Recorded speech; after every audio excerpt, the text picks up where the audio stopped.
Hey guys, it's me again, Joel, your Bisaya reader. Welcome to another video, and for today, I'm going to present to you my 2020 November reading wrap-up. For those of you who are not yet familiar with what a reading wrap-up is, it's basically just a summary of all of the books that a person have read for the past month. So in this case, that will be November 2020. Before we start, I am going to present to you the books on chronological order of when I finished reading them. I have read 3 books for the month of November this year. All are adults, under adult category. 2 are science fiction, and 1 is a high fantasy. The very first book I read for the month of November this year is actually a novella, and this is The Test by Sylvain Neuvel. I was really excited to read this because my friend Richard is a big fan of Sylvain. I'm not really sure how to pronounce his name. Correct me if I'm wrong, please. Sir Neuvel is he's a big fan of Sir Neuvel, and I really like and trust the taste of Richard. That's why when he told me that I need to read this, I immediately picked it. So this is a perfect pick for me since it's really short. It's around 120, I think it's 110 pages. No. 108 pages only. It's only 108 pages. So the synopsis of this is about a main character who's going to take the test as citizenship. He's about to take the test and he does not know that it's actually a simulation and it's an altered reality in which he is being tested with his morals and characters, and he's being tested if he deserves to be a citizen of the United Kingdom. And this book was really amazing because aside from the science fiction aspect of this book was able to deliver, the allegory, there's a lot of allegories that the book was able to present, like racism, conflict of morals, and the art of empathy. And those are just the 3 that really stood out for me. It's fast-paced, it's really fast. You're going to read this in one sitting probably. It depends on how fast you read. The second book I've read for the month of November is a high fantasy and the second book of the trilogy, an adult fantasy called An Echo of Things to Come by James Islington. This is the second book of the Licanius trilogy. I have read the first book of the series earlier this year, and the title of the book was The Shadow of What Was Lost, and you saw it several times on my channel. I made a reading vlog for it. Did I? I think I did not, but I did include it on one of the best books I've read so far this year, probably the second spot when I made a video before. And I was not actually expecting to pick this because I still have a lot of series to start. I haven't started yet, and to pick it I haven't started yet, especially adult fantasy series. And this one is really out of my radar. I was actually planning to read this on 2021. But out of nowhere, I don't know what happened. I'm supposed to read Word of Radiance by Brandon Sanderson because I was really hyped based on the talk of the people in the book community when Brandon Sanderson released The Rhythm of War. So I told myself I need to catch up, so I need to read Words of Radiance. I read several pages and then I stopped because I just realized, okay, there will be a lot of books in the series, and right now it's only 4 books that are released and I'm still on second book. I don't really feel any pressure, and I still, I'm still not drawn to the world of the Way of Kings, not because it's bad, but because I am not going to put myself or subject myself into a situation where I am going to wait for the next installment of the series for a couple of years.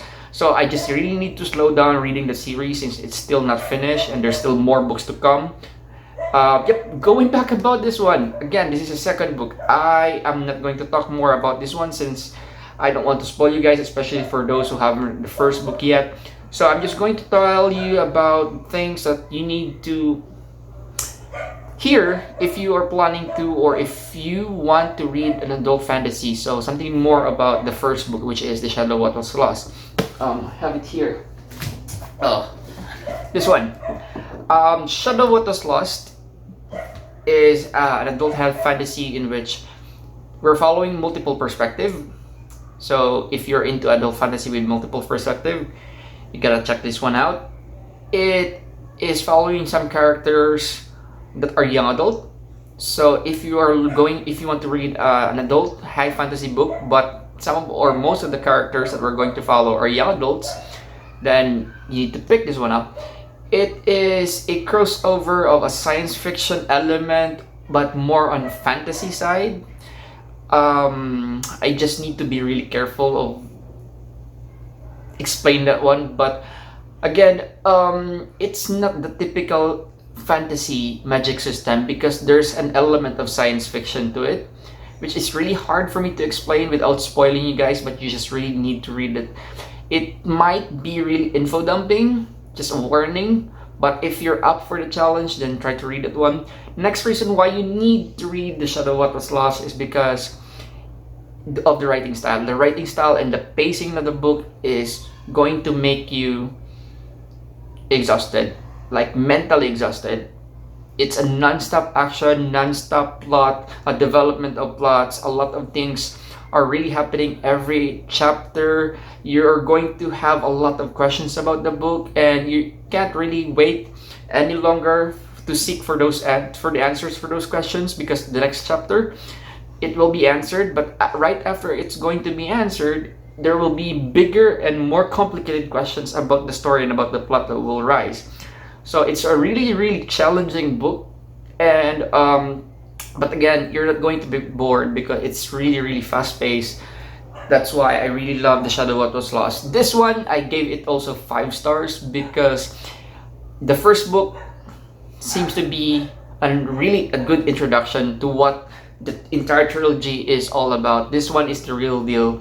If I did love the first book, I love this even more because of the things that happened in this one and how the story expanded and how all of the unanswered questions in the first book were answered, but again delivered again a new set of questions for the third book to answer. So this one was a magnificent, still really consistent with the writing style. There were few plot holes I was able to see, but it's not a big deal because I'm just going to base my rating on the enjoyment that I experienced while reading this book. So again, read The Shadow of What Was Lost or the Licanius trilogy if you are looking for an adult fantasy with a very fast-paced, great set of characters, really unique writing magic system, a magic system that is very similar to X-Men but in a medieval times, and then with a twist of science fiction.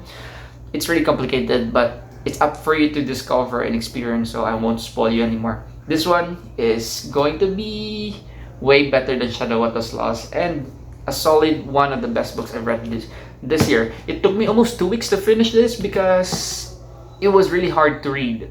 This one, it was really, I just really did a hard time reading or finishing this because it was really thick. It's around almost 800 pages, and I was not able to survive reading this book without the glossary of characters and the appendix, because there's a lot of terms, a lot of names, a lot of lore that you can't really fathom and you need a cheat sheet. So I was really thankful that there's a glossary and appendix at the back, so must read. Now we're down to the last book that I've read this month, or for the month of November this year, and that will be another adult science fiction, and this is going to be A Memory Called Empire by Arkady Martin. This is the 2020 Hugo Award winner, and I body read this with my friend on Instagram and on Facebook, Gary, and I can't wait for me and him to talk about this book and what he thinks about this one. So in case you're going to watch this, Gary, you're going to have an initial idea of what I thought about my review about. So technically I finished this on the first day of December, but I'm still going to include this as one of the books I finished or I read for the month of this November, because 95% of the book I've read for the month of November. It was just the last 5% that I've read on the first day of December. So technically it was in December, but again, most of the book I've read on November. So I'm just going to include it instead.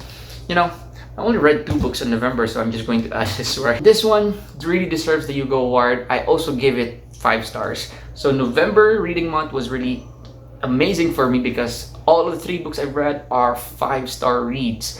This one totally deserves the Hugo Award 2020, even though some people are not really a big fan or criticizing it, but I understand why. First of all, you're going to read this if you are a fan of science fiction, but you're not a big fan of space battles or space station battles or spaceship battles, just like what you saw from Star Wars or Star Trek. This is a space opera set in the future where, you know, there's really advanced technology, and there's also space. People are living not on Earth anymore, but they're living on a space station or a new planet. But this is very political. It seems like it's a political scandals of the political system in the future set in outer space. So if you're expecting that you're going to get space battles or spaceship battles from this one, or a really action-packed, you're not going to get it from this, because 90% of this book is character driven. It's not plot driven. We're going to follow our main character and our awesome side characters all throughout the book as they maneuver themselves in the court and this political court of the so-called Taxilani Empire, which is this actually is the first book of the Taxilani trilogy or Taxilani series. I still don't know yet how many books will there be, but I know that there will be second book because I just saw the cover and it's gorgeous. But anyways, in this one, the main reason why I really love this book is because of the main character. She was really believable and raw and flawed, and all of her decisions and motivations were really supported by the author. There will be no parts in the book that you're going to ask, oh, why is she doing this? The moment that you're going to read the book, you're going to immediately understand the reasons why she's going to do this, the reasons of her motivations. You're not going to question her because, again, it was really well established by the author.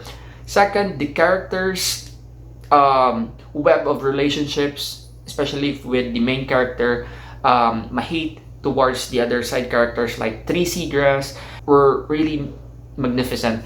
It was really realistic, not because usually in the books I've read recently is that main character meets the side characters and they immediately click. In this one, main character meets the side characters and it's just like the real thing that are happening in the real world, where they need to know each other first, they need to bond.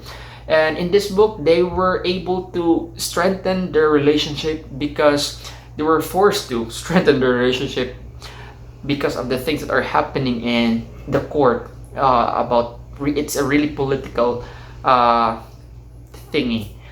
So eventually, as we progress in the story, you're going to witness the development of their relationships, the web of relationships from one character to the next character, etc. And it's really amazing. It's really character driven, so if you're not a fan of a character driven book, I suggest you need to skip or avoid this one. But if you're a character driven reader, this book is really for you. Second is actually the writing style. That's the second reason why I really love the book. The writing style was really new to me. It was actually a really new experience. First of all, I was really scared after reading the first 20 pages. I was trying to grasp the writing style, and I was able to realize, oh, this is a really complicated writing style. I think this book is not really for me, so I was really scared. But then I did insist to continue reading the book, and I fell in love with the writing style. The main reason why I got intimidated with the writing style, the first part of the book, because it was really complicated, to be honest. For example, the names of the characters were not as simple like Joel or Mahit or Arcady. The names of the characters is actually a combination of a number and a thing. The number has a significant representations of their status in the empire, and the thing is represents their culture, represents their hobbies. It actually is a really complicated. So most names of the characters you're going to follow is consist of several numbers followed by a thing like 12 Pearl, 12 Azalea, 19 Azalea, 3 Seagrass, 1 Empire, 6 Directions. And all of those have reasons why it was 6, why it was called Directions, and it was really intimidating at first because there's one thing of having a hard time following a main character, but it's another thing of having a hard time following a character, but at the same time having a hard time remembering their names. So it was really challenging. But as you just discover who they are, they really stood out because they were really established characters. They have their own personalities, they have different motivations, and by the middle of this book, I was really enjoying it. I got addicted up until the end, where the plot widens and the mystery thriller who killed who were actually trying to be enlightened, and you're going to really appreciate what really happened, why it happened, who did it, and how is it connected to the bigger picture. It's going to be really mind-blowing. At the last 5 pages of the book, I was really speechless. Like, I need to stop and rest for several minutes before I continue reading the next or the last pages of the book, because it was mind-blowing, to be exact. I was literally speechless, and it was amazing. It was outstanding. The writing style was really unique and a really new experience for me, which I really appreciate. So yeah, totally deserves the Hugo Award this year, and I can't really wait to read the sequel. So yeah, that's it, guys. That's my reading wrap up for the month of November 2020, and I have read 3 books. A massive one, shorter one, and also I consider this a massive one because it has a really small font, and it's around 500 pages. So again, guys, thank you so much for watching my video. My name is Joel, your Bisaya reader. If you like this video, please give it a thumbs up. If you have something to say about the books that I presented in this one, please leave some comments below. And if you haven't subscribed yet, please do subscribe, and also share this video to your friends. I hope everyone is okay. Please keep safe, take care, and advance happy holidays. Bye bye.